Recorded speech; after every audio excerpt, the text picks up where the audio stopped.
sayang tay hận su ma lom tối ti hao cây hàng gần hạnh hàng ngâu mi nơi ta nằm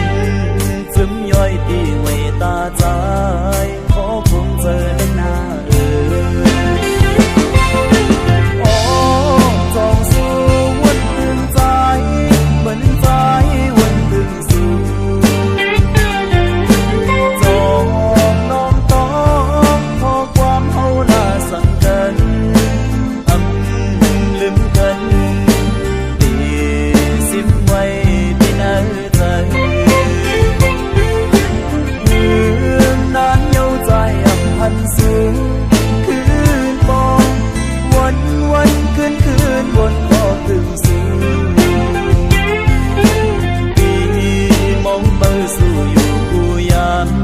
ta đi